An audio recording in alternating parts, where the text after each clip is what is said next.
So, the second game of the play-in, the Lakers against the Timberwolves in this weird matchup with Rudy Gobert suspended and, Jaden McDaniels, everything. It has been a weird lead-up to this game, and the Lakers have been quite the heavy favorites overall, because, well, people think they're winning the West anyway. Karl Anthony Towns had something to say about it, though, as he was absolutely cooking early on, and he couldn't miss in this first half. But despite a great advantage that the Timberwolves got early on, the Lakers responded fairly well in the second quarter. LeBron gives the Lakers their lead here, but they ended this half very poorly and pretty much horribly, as they started to turn the ball over and just couldn't knock down shots, and Mike Conley could, and the Timberwolves led by 11 heading into the half despite being undermanned and everything, and they were playing great basketball. Here's Kyle Anderson with the slow-mo release, and the Timberwolves have a 15-point lead. The Timberwolves. And of course they're the Timberwolves, so they choked it, and yeah. LeBron James from downtown ties the game with 2 minutes to go. And the Timberwolves were absolutely disgraceful in this fourth quarter. They were just playing dumb basketball, man. LeBron gets to the cup wide open. Dennis Schroeder knocks it down. And the game is over as the Lakers have a 3-point lead with 1.4 seconds. And there is no way they can allow them to come back. And Anthony Davis fouls Mike Conley for no reason. Even though when I looked back at this, I don't think it should have been called a foul. But the refs were horrific on both ways. And mostly they were on the Lakers side, so Mike Conley knocks down all three of those free throws, and yeah, we were headed into overtime, which doesn't bode well for the Lakers because they look tired as hell in this game overall, and despite all of that, it was the Timberwolves that were more tired as well. Karl Anthony Towns gets an elbow to the face, no foul called, and the Lakers get a 5-point lead here, and it was an ugly game, man. But LeBron turns it over here. And yeah, the Timberwolves have a chance. Taurean Prince misses. They could have just taken a layup, but he missed. And Dennis Schroeder ices the game here at the free throw line. And I don't know what the hell I was watching throughout this fourth quarter and the overtime, because that was some of the most ugly basketball I've ever seen, man. The Lakers had 20 turnovers on the night. The Timberwolves had probably even more.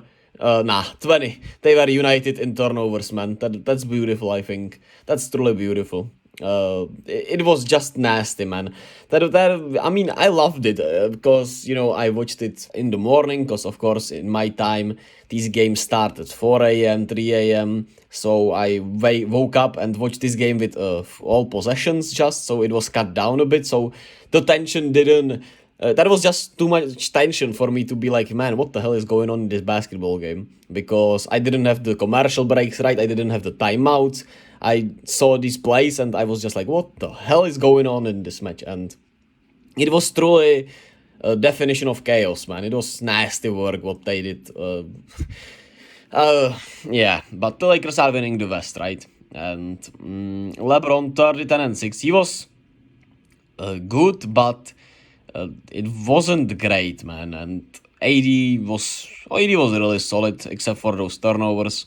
And what I have to add that they played a lot of minutes, and goddamn did they look tired. And I just don't see these two guys being able to stay healthy enough throughout these playoffs, man. As much as I would, I don't like to just be like, yeah, they will get injured. That it just sounds so depressing, right? But it's the truth, man. It's just how I'm feeling, because their bodies are fragile. I mean, it makes sense with both of these guys, unfortunately. And, I mean, you have to get through 3 months to win the title. And that has not happened in years. In years, man. And they are already a little banged up. You see AD grabbing something every game. LeBron is always a little limpy with that leg, so...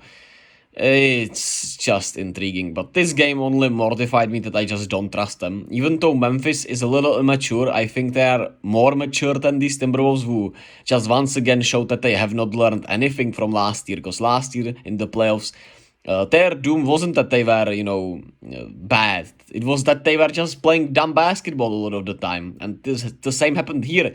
There were so many possessions where they just stood there and held the ball until 4 seconds to go on the clock, and you just have to put up a dumb shot, man. And a lot of the time it was Taurean Prince who was defended by LeBron. Like, what was that strategy all about, right?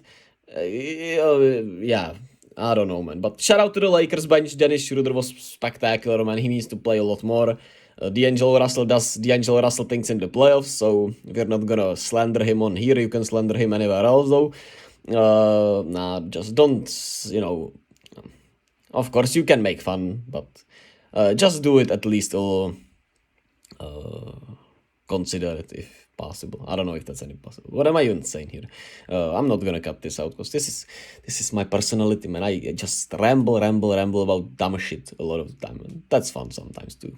But the Lakers were not impressive at all, man. Just not an impressive performance. I don't know how anyone comes away from this and is more confident in the Lakers after this.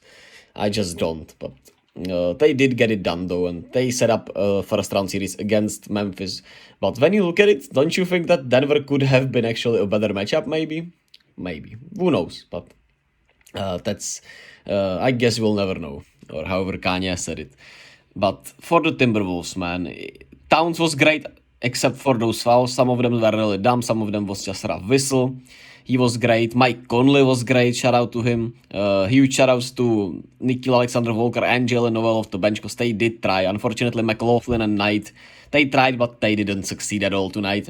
And I mean, when you play pretty much 7 guys, 8 guys, but it was pretty much 7 guys just doing something, right?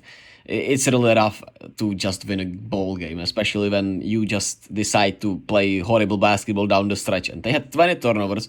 And I'm gonna go check it out because I feel like at least half of these turnovers were in that fourth quarter, man. Because there were so many dumb basketball plays out there, man. I loved it, but at the same time, goddamn. Let me see. The second half of this game, the Timberwolves had just 9 turnovers. Well, that doesn't seem right.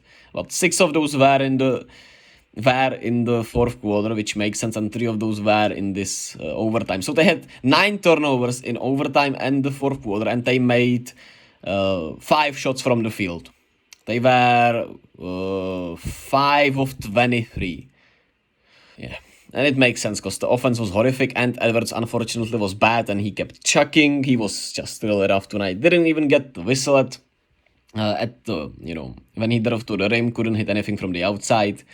I'm gonna give him a slight pass because I still think that ankle injury has to be bothering him. But yeah, it was a bad decision-making night from him also, which that's something you can at least impact more, right? Especially when you know you're not 100%, just don't do dumb turnovers. And Edwards has had his problems with it all year long, unfortunately. So, yeah. And Kyle Anderson also, man. Kyle Anderson with some of those turnovers in that fourth quarter was just incredible to watch how dumb it was. There's not much more to say here, man. I just don't want to pile on to just say how dumb these players are on everything. But the basketball IQ with the Timberwolves is rough. It's just rough. But shout out to LeBron and AD for getting it done, I suppose. Shout out to Dennis Schroeder. He was pretty much the man of the night. So yeah, will be interesting to see Minnesota against whoever comes out of that playing game, whether it's OKC or Pelicans. At least it's in Minnesota for them, but I would expect actually the Thunder or the Pelicans to win with how weird this Timberwolves team is. But yeah. As for the Lakers against the Grizzlies, I got the Grizzlies in 6 or 7. That's what I expect. Maybe even in 5 if they aren't as dumb as they were last year, but I don't expect that to be that much of a difference. I would say it was going to be Memphis in 6 in my gut, in my immediate thought. When I go through it, over it, we'll see. We'll see what I come up with. I'll do a prediction, preview, whatever you want to call it. I'll do my bracket soonish. And yeah, let me know your thoughts in the comment section.